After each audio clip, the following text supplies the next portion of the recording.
En algèbre linéaire, remarque,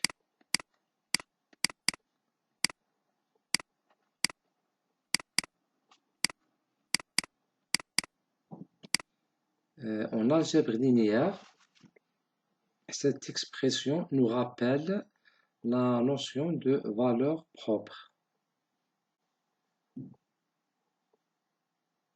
En algèbre linéaire, si nous avons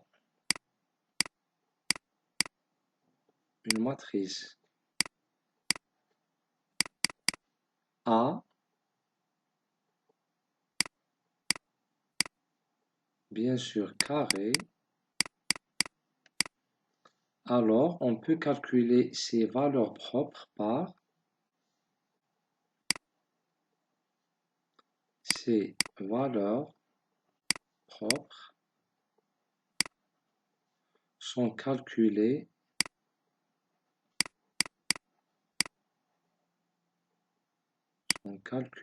par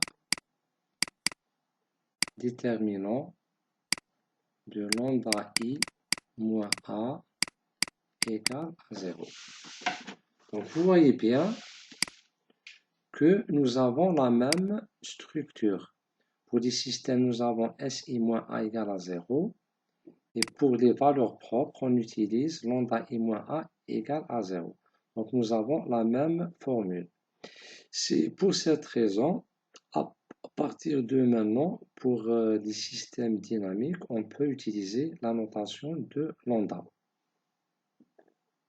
Alors, qu'est-ce qu'on peut dire? On peut dire que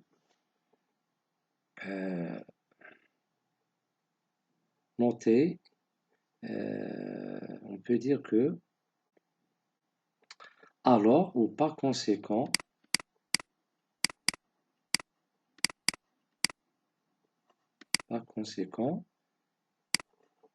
les pôles d'un système sont les valeurs propres de sa matrice de dynamique. D'accord? En algèbre, c'est quoi une valeur propre et un vecteur propre? Donc, si lambda est une valeur propre et V, vecteur V, est un vecteur propre, alors on dit que AV égale à lambda V. Géométriquement, c'est quoi? Le V est un vecteur obtenu, c'est un vecteur correspondant à sa valeur propre lambda. Ce vecteur est obtenu en multipliant la matrice A par V. C'est-à-dire,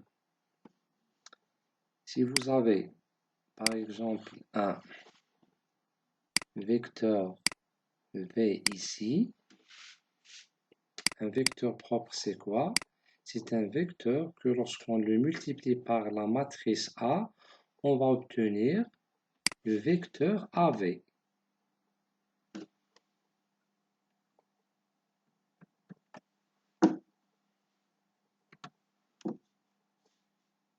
Ici, c'est le vecteur V.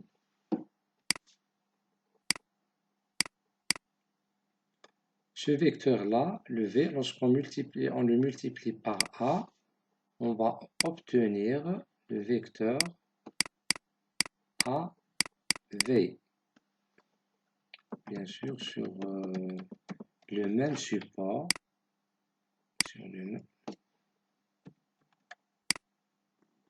C'est le vecteur AV.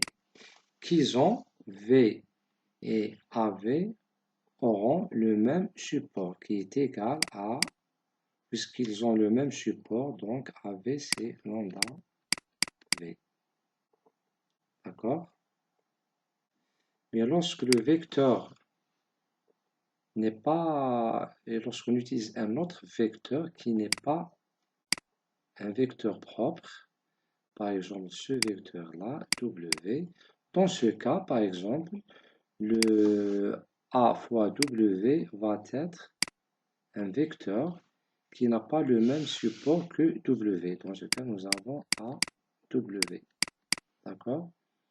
Mais un vecteur propre et une valeur propre sont des valeurs très spécifiques qui nous assurent que la multiplication de A par V va être un multiple du vecteur V, ce qui n'est pas le cas de tous les autres vecteurs. Donc, à partir de cette équation, donc nous avons AV égale à lambda V.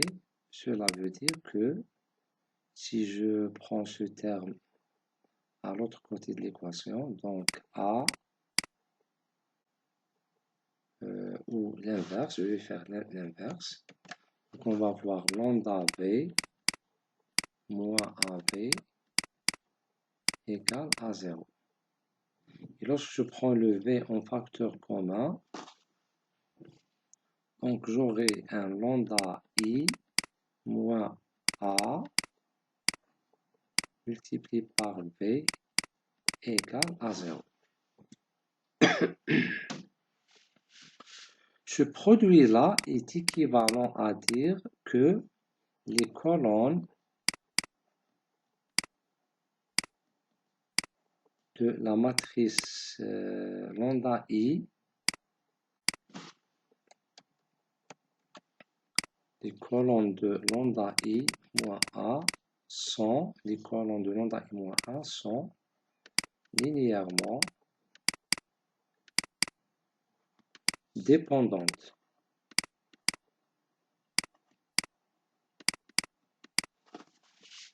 C'est-à-dire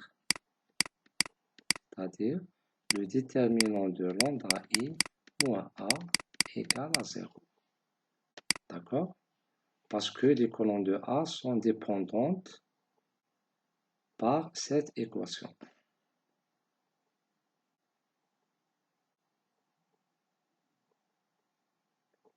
Et vous constatez bien comment cette expression est obtenue.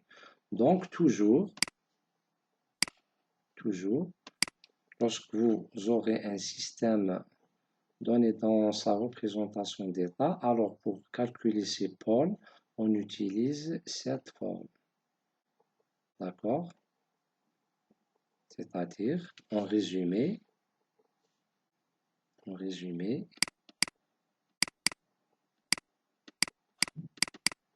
système, donc on donne x point égal à ax plus bu et y égale à cx plus du. Pour trouver les pôles, on résout l'équation déterminant lambda I moins A égale à 0. Et dans ce cas, les pôles sont appelés des valeurs propres.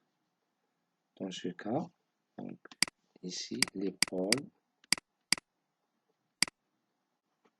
sont appelés valeurs propres.